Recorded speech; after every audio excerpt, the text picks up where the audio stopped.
Thank you, Madam Moderator, and thank you, panelists. My name is Flora Sonkin, and I'm speaking on behalf of Society for International Development and the Civil Society Financing for Development Group, including the Women's Working Group on FfD. First of all, I just wanted to share a few reflections based on what we've heard during the first days of the FfD Forum.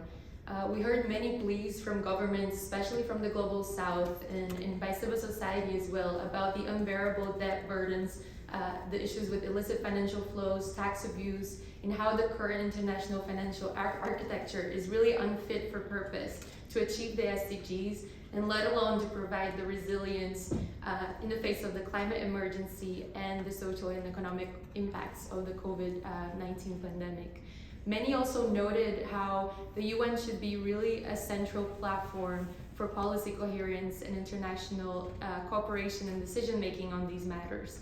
We've heard calls for a UN tax body, a UN tax convention, a debt workout mechanism under the UN, and yet there seems to be a big disconnect between those structural challenges that countries in the Global South are facing and the expectation that market-based solutions and instruments are going to be a silver bullet to fill in those gaps in resources to finance the SDGs.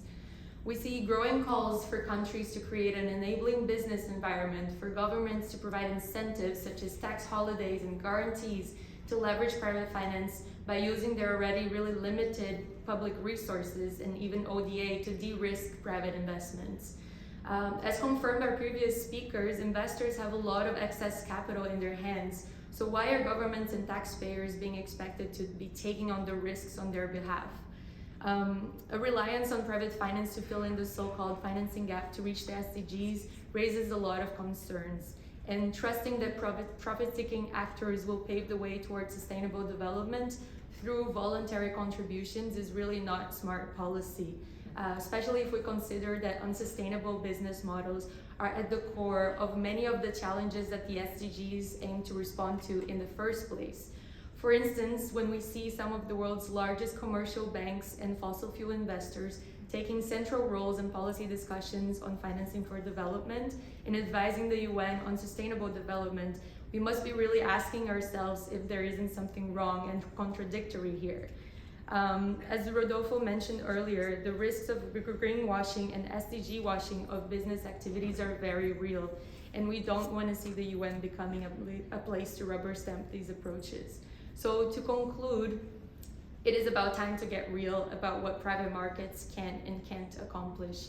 We need to move on from the tried and failed policy prescriptions promoted by IFIs over the past decades that have clearly not really taken us any closer to delivering on the goals of the 2030 agenda, and much less to being prepared to weather the impacts of the COVID-19 pandemic and the climate emergency.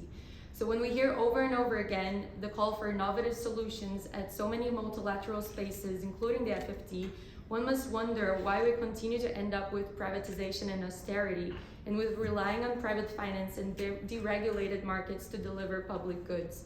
And that's not really innovative, and it has in fact shown to be really detrimental.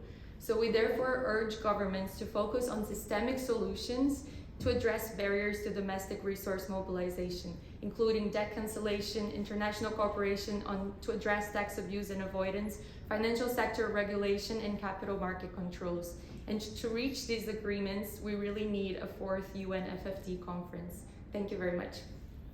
Thank you very much for